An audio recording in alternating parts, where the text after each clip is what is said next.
ರಾಜ್ಯದ ಎಲ್ಲ ಪುರುಷ ಪ್ರಯಾಣಿಕರಿಗೂ ಶಕ್ತಿ ಯೋಜನೆಯ ಉಚಿತ ಟಿಕೆಟ್ ವಿತರಿಸುವ ಮೂಲಕ ಗಾಂಧಿಗಿರಿ ಹೆಸರಿನಲ್ಲಿ ಅಹಿಂಸಾತ್ಮಕ ಹೋರಾಟ ಜೂನ್ 1ರಿಂದ ನಡೆಸಲಾಗುವುದು ಎಂದು KR ವಿಜಯಕುಮಾರ್ ಅವರು ತಿಳಿಸಿದ್ದಾರೆ.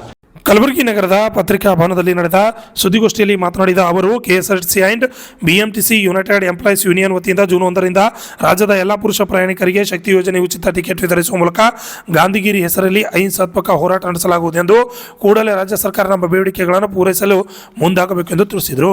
Bureau report RJ32 Kannada news Kalaburagi. ನಾನು KR ವಿಜಯಕುಮಾರ್ ಅಂತೇಳಿ KSRTC and BMTC United employees union ಅಧ್ಯಕ್ಷ. ಇವರು ಪ್ರಧಾನ ಕಾರ್ಯದರ್ಶಿ ನರಹರಿಗೌಡ ಅಂತೇಳಿ, ಇವರು ಉಪಾಧ್ಯಕ್ಷರು ರಾಮ್ ಅಂತೇಳಿ, ರಾಮ್ ಅಂತೇಳಿ. ನಾವು ಬೆಂಗಳೂರು ಬೇಸ್ಡ್ ಬಟ್ KSRTCಯಲ್ಲಿರುವ ಸುಮಾರು 10-11 ಟ್ರೇಡ್ ಯೂನಿಯನ್ಗಳ ಪೈಕಿ ಒಂದು ಸ್ವತಂತ್ರ ಯೂನಿಯನ್. 4 ಸಾರಿಗೆ ನಿಗಮಗಳ ವ್ಯಾಪ್ತಿಯಲ್ಲಿ ನಾವು ನೋಂದಾಯಿಸಲ್ಪಟ್ಟಿದ್ದೇವೆ. ಸಾರಿಗೆ ಸಮಸ್ಯೆಗಳ ಬಗ್ಗೆ ತಮಗೆ ಹೊಸದಾಗಿ ವಿವರಿಸಬೇಕಾಗಿಲ್ಲ. ಸುಮಾರು ಹಲವು ವರ್ಷಗಳಿಂದ ಈ ಒಂದು ಸಾರಿಗೆ ಸಂಸ್ಥೆಗಳ ಕಾರ್ಮಿಕ ಸಂಘಗಳ ಮತ್ತು ಆಡಳಿತ ವರ್ಗದ ಮಧ್ಯೆ ಭಾಳ ದೊಡ್ಡ ಅಗ್ಗಜಗ್ಗಾಟ ನಡೀತಾ ಇದೆ. ಅಷ್ಟೇ ಅಲ್ಲ, ಈ ಸಂಘಗಳ ಪೈಕಿ ಸಂಘಗಳ ಮಧ್ಯೆ 2 ಬಣಗಳಾಗಿ ಒಡೆದಾಗ ಬೇರೆ ಬೇರೆ ಆಗಿದೆ. ಒಂದು ಬಣ ಈ ಕಾರ್ಮಿಕ ಸಂಘಗಳ ಜಂಟಿ ಕ್ರಿಯಾ ಸಮಿತಿ ಅಂತ HV ಅನಂತ ಸುಬ್ಬರಾವ್ ಅನ್ನೋರ ನೇತೃತ್ವದಲ್ಲಿ, ಮತ್ತು ಇನ್ನೊಂದು ಬಣ ಒಕ್ಕೂಟ ಅಂತ, ಸಾರಿಗೆ ನೌಕರರ ಒಕ್ಕೂಟ ಅಂತ ಹೇಳ್ಕೊಂಡು ಒಬ್ಬರು ಚಂದ್ರಶೇಖರ್ ಅಂತ ಅವರ ನೇತೃತ್ವದಲ್ಲಿ 2 ಬಣಗಳಾಗಿವೆ. ಆ 2 ಬಣಗಳು ಮ್ಯಾನೇಜ್ಮೆಂಟ್ ಮುಂದೆ ಪರಸ್ಪರ ವಿರುದ್ಧ ಬೇಡಿಕೆಗಳನ್ನು ಇಟ್ಟು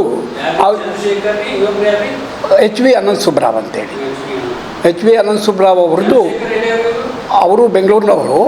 ಅವರು ಈ ಸರ್ಕಾರಿ ನೌಕರರನ್ನಾಗಿ ಮಾಡಿಬಿಡಿ ಅಂತೇಳಿ ಒಂದು 4-5 ವರ್ಷದಿಂದ ಒಂದು ಚಳವಳಿ ಮಾಡ್ತಾ ಇದ್ದಾರೆ. ಅವರು ಒಂದು ಬಣ, ಇವ್ರದ್ದು ಒಂದು ಬಣ, 2 ತದ್ವಿರುದ್ಧವಾದ ಬೇಡಿಕೆಗಳನ್ನು ಇಟ್ಟು ಆಡಳಿತ ವರ್ಗಕ್ಕೆ ಮತ್ತು ಸರ್ಕಾರಕ್ಕೆ ಬೇಗ ಬಿಡಿಸುವ ಅಥವಾ ಇದೇ ಕಾರಣ ಇಟ್ಕೊಂಡು ಕಾಲ ವ್ಯಾಪನೆ ಮಾಡುವಂತಹ ಒಂದು ಪರಿಸ್ಥಿತಿ ನಿರ್ಮಾಣ ಆಗಿದೆ.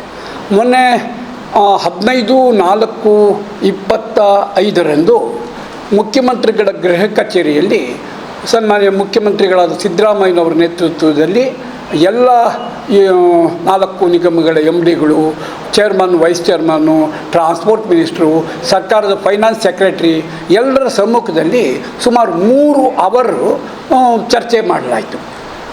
ನಾವು ಈ 2 ಬಣಗಳಿಗೆ ಸೇರಿದ ಸ್ವತಂತ್ರ ಸಂಘ ಆಗಿದ್ದರಿಂದ ನಾವು ಅಲ್ಲಿ ಹೇಳಿದ್ದೇನು ಅಂತಂತಂದರೆ, ಈ ಪರಸ್ಪರ ತಿಕ್ಕಾಟದಲ್ಲಿ ಕಾಲಯಾಪನೆ ಮಾಡೋದು ಬೇಡ, ಸರ್ಕಾರವೇ ಯಾವುದಾದ್ರೂ ಒಂದು ನಿರ್ಧಾರವನ್ನು ಪ್ರಕಟಿಸಿ ನಾವು ಎಲ್ಲ ಸಂಘಗಳು ನಾವು ಸೇರಿ ಅದಕ್ಕೆ ನಾವು ಆಕ್ಷೇಪಣೆ ಮಾಡೋದಿಲ್ಲ, ಒಪ್ಪಿಗೆ ಕೊಡ್ತೇವೆ ಅನ್ನೋ ರೀತಿಯ ಮಾತುಗಳನ್ನು ನಾವು ಮುಖ್ಯಮಂತ್ರಿಗಳ ಮುಂದೆ ಹೇಳಿದ್ವು. ಅವರು ಆಗ ಫೈನಲ್ಲಾಗಿ ಹೇಳಿದ್ದೇನು ಅಂದರೆ, ಕೆಲವೇ ದಿವಸಗಳಲ್ಲಿ ನಾನು ಈ ಎಲ್ಲ ಒಂದು ಹೈಯರ್ ಅಥಾರಿಟೀಸ್ನೆಲ್ಲ ಸೇರಿಸಿ ಒಂದು ಮೀಟಿಂಗ್ ಮಾಡಿ ಒಂದು ತೀರ್ಮಾನ ಪ್ರಕಟಿಸ್ತೀವಿ ಅಂತ ಹೇಳಿದರು. ಏಪ್ರಿಲ್ 15 ಆ ಮೀಟಿಂಗ್ ಆಗಿತ್ತು. ಮೇ 15 ಆಯಿತು. ಮೇ 22ನೇ ತಾರೀಕುವರೆಗೂ ಕಾಯ್ದು ನಾವು ಬೆಂಗಳೂರಿನಲ್ಲಿ ಒಂದು ಪ್ರೆಸ್ ಮೀಟ್ ಮಾಡಿ ಒಂದು ಘೋಷಣೆ ಮಾಡಿದ್ವಿ. ಆ ಘೋಷಣೆ ಪ್ರಕಾರ 31/5/25 ಒಳಗಾಗಿ ಸರ್ಕಾರ ಯಾವುದಾದ್ರೂ ಒಂದು ತೀರ್ಮಾನ ತಗೊಂಡು ಈ ಒಂದು ಜಂಜಾಟಕ್ಕೆ ಅಂತ್ಯ ಹೇಳಬೇಕು. ಹಾಗೆ ಹೇಳ್ತಾ ಹೋದರೆ 1ನೇ ತಾರೀಕು ಜೂನ್ ಅವತ್ತು ನಾವು ಎಲ್ಲ ಪುರುಷ ಪ್ರಯಾಣಿಕರಿಗೂ ಸಹ ಮಹಿಳೆಯರಿಗೆ ಕೊಡಬಹುದಾದಂತಹ ಉಚಿತ ಟಿಕೆಟನ್ನು ಕೊಡುವ ಮೂಲಕ ಒಂದು ರೀತಿಯ ಗಾಂಧಿಗಿರಿ ಹೆಸರಿನಲ್ಲಿ ಅಸಹಕಾರ ಚಳವಳಿ ಅಥವಾ ಕಾನೂನು ಭಂಗ ಚಳವಳಿಯನ್ನು ನಾವು ಮಾಡ್ತೇವೆ ಅಂತೇಳಿ ಬೆಂಗಳೂರಿನಲ್ಲಿ ಕರೆ ಕೊಟ್ಟವು. ಅದೇ ರೀತಿ ಹುಬ್ಬಳ್ಳಿ, ಮೈಸೂರು, ಈಗ ಇವತ್ತು ಗುಲ್ಬರ್ಗ ಎಲ್ಲ ಕಡೆಯೂ ನಾವು ಈ ಒಂದು ವಿಚಾರವನ್ನು ರಿಪೀಟ್ ಮಾಡ್ಕೊಂಡು ಹೋಗ್ತಿದ್ದೇವೆ. ಮತ್ತು ನಮ್ಮ ನೌಕರರು ಈಗಾಗಲೇ ನಿನ್ನೆ ಹೌದು ಇದು ಒಂದು ಅಹಿಂಸಾತ್ಮಕ ಚಳವಳಿ, ಈ ಚಳವಳಿಯಿಂದಾಗಿ ಮ್ಯಾನೇಜ್ಮೆಂಟು ನಮ್ಮ ಮೇಲೆ ಆ್ಯಕ್ಷನ್ ತೊಗೊಳಕ್ಕಾಗಲ್ಲ ಮತ್ತು ಜನರ ವಿಶ್ವಾಸ ಗಳಿಸ್ಬೋದು ಮತ್ತು ಮಾಧ್ಯಮ ಮಿತ್ರರು ಸಹ ಇದಕ್ಕೆ ಸಹಕಾರ ಕೊಡ್ತಾರೆ ಅನ್ನೋ ಒಂದು ಆ್ಯಂಗಲ್ನಲ್ಲಿ ಈಗಾಗಲೇ ನಿನ್ನೆ ಜೂನ್ 1ನೇ ತಾರೀಕು ಪುರುಷ ಪ್ರಯಾಣಿಕರಿಗೂ ಮಹಿಳೆಯರಿಗೆ ಕೊಡಬಹುದಾದ ನಿಲ್ ಟಿಕೆಟ್ ಅಂದರೆ ಉಚಿತ ಟಿಕೆಟನ್ನು ಕೊಡೋದಕ್ಕೆ ತೀರ್ಮಾನ ನಾವು ಈಗಾಗಲೇ ಮಾಡಿದ್ದೇವೆ. ನಾನು 31ನೇ ತಾರೀಕು ಸಂಜೆಯವರೆಗೂ ಅವಕಾಶ ಕೊಡ್ತೇನೆ. ಅಷ್ಟರೊಳಗಾಗಿ ಸರ್ಕಾರ, ಮುಖ್ಯಮಂತ್ರಿಗಳು ಒಂದು ತೀರ್ಮಾನ ತಗೊಂಡು ಪ್ರಕಟಿಸೋದಾದರೆ ನಾವು ಬೇಕಾಗಿದ್ದರೆ ಅದಕ್ಕೆ ಸಮಾಪ್ ಮಾಡ್ಬೋದು. ಅದರ್ವೈಸ್ ನಾವು ಯಾವುದೇ ಕಾರಣಕ್ಕೂ ಇಡೀ ರಾಜ್ಯದಲ್ಲಿ 1ನೇ ತಾರೀಕು ನಮ್ಮ ಏನು ಅಸಹಕಾರ ಚಳವಳಿ ಇದೆ, ಗಾಂಧಿಗಿರಿ ಹೆಸರಿನ ಪುರುಷರಿಗೆ ಉಚಿತ ಟಿಕೆಟ್ ಕೊಡುವ ಒಂದು ಆಂದೋಲನ ಇದೆ, ಇದನ್ನು ಮುಂದುವರಿಸ್ತೇವೆ. ಮತ್ತು ಈ ಆಂದೋಲನ ಸರ್ಕಾರ ಮತ್ತು ಮ್ಯಾನೇಜ್ಮೆಂಟ್ ರಿಜಿಡ್ ಏನಾದರೂ ಆಗೋದಾದರೆ ಮುಂದುವರಿಸುವ ಸಾಧ್ಯತೆಯೂ ಇದೆ. ಈಗಾಗಲೇ ಎಲ್ಲ ಕಾರ್ಮಿಕ ಸಂಘಗಳು ಏನು 2 ಬಣಗಳಾಗಿ ಏನಿದೆ ಅವರೆಲ್ಲರಿಗೂ ನಾವು ಒಂದು ಪತ್ರದ ಮುಖೇನ ಈ ಒಂದು ಅಹಿಂಸಾತ್ಮಕ ಹೋರಾಟಕ್ಕೆ ಬೆಂಬಲ ಕೊಡಿ ಅಂತ ಕೇಳಿದ್ದೇವೆ. ಬಹುತೇಕ ಎಲ್ಲರೂ ಸಹಮತ ವ್ಯಕ್ತಪಡಿಸಿದ್ದಾರೆ. ಯಾರೂ ಇದುವರೆಗೂ ಈ ಥರದ್ದು ಒಂದು ಹೋರಾಟ ಮಾಡೋದು ಬೇಡ ಅನ್ನುವಂಥ ಮಾತಂತೂ ಹೇಳಿಲ್ಲ. ಆ ಕಾರಣದಿಂದಾಗಿ ನಾನು ಹೇಳೋದೇನು ಅಂತಂತಂದರೆ, ತಾವೆಲ್ಲರೂ ಹೆಚ್ಚಿನ ಬೆಂಬಲ ಕೊಟ್ಟರೆ ಈ ಒಂದು ಆಂದೋಲನವನ್ನು ಯಶಸ್ವಿಗೊಳಿಸೋದಕ್ಕೆ ಸಹಕರಿಸಬೇಕು ಅಂತ ಕೋರ್ತೇನೆ.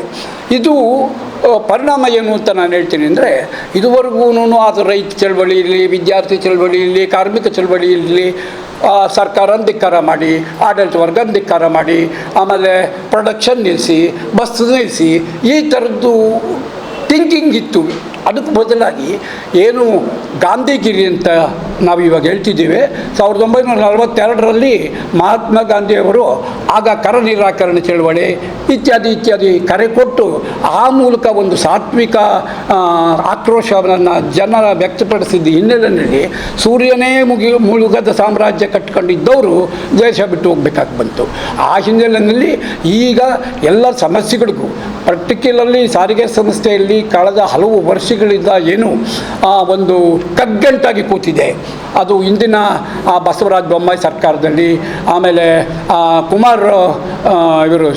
ಕುಮಾರಸ್ವಾಮಿ ಅವರ ಸರ್ಕಾರದಲ್ಲಿ, ಮುಂದೆ ಯಡಿಯೂರಪ್ಪನವ್ರ ಸರ್ಕಾರದಲ್ಲಿ, ಎಲ್ಲ ಸಂದರ್ಭದಲ್ಲೂ ಈ ಅಗ್ಗಜಗ್ಗಾಟದಿಂದ 2 ಸಾರಿ ದೊಡ್ಡ ಮುಷ್ಕರಗಳಾಗಿ ಸಾವಿರಾರು ಜನ ಪನಿಷ್ಮೆಂಟ್ ಅನುಭವಿಸೋ ಅಂಥ ಸಾಧ್ಯವಾಯಿತೇ ವಿನಃ ಸಮಸ್ಯೆ ಬಗೆಹರಿಲಿಲ್ಲ.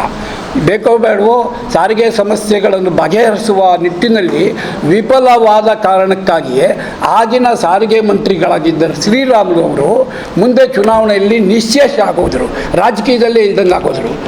ಆ ಸವದಿಯವರನ್ನು ಅವರು ಎಲ್ಲಿ ಇದ್ದರೂ ಅವರಿಂದ ಭಾಳ ಹಿಂದೆ ಕೊಟ್ಟೋದ್ರು. ಆ ಕಾರಣಕ್ಕೆ ಈಗ ಏನು ರಾಮಲಿಂಗಾರೆಡ್ಡಿ ಅವರಿದ್ದಾರೆ, ಕಾಂಗ್ರೆಸ್ ಸರ್ಕಾರ ಇದೆ, ಒಂದು ಸಾತ್ವಿಕ ಬೇಡಿಕೆಗಳನ್ನು ಈಡೇರಿಸಬೇಕು. ನಾವೇನು ಇದನ್ನೇ ಮಾಡಿ ಅದನ್ನೇ ಮಾಡಿ ಅಂತ ಹೇಳ್ತಿಲ್ಲ. ಆದರೂ 2024 ಜನವರಿ 1ರಿಂದನೂ ನಮಗೆ ಹೊಸ ವೇತನ ಒಪ್ಪಂದ ಜಾರಿ ಆಗಬೇಕಾಗಿತ್ತು. ಹಲವಾರು ಕಾರಣಗಳಿಂದ ಒಪ್ಪಂದ ಆಗದೆ ಹೋದರೆ ಏಕಪಕ್ಷೀಯವಾಗಿ ಆಡಳಿತ ವರ್ಗವೇ ಇದುವರೆಗೂ ಅನೌನ್ಸ್ ಮಾಡ್ತಾ ಬರ್ತಿತ್ತು. ಅದನ್ನಾದರೂ ಮಾಡಲಿ.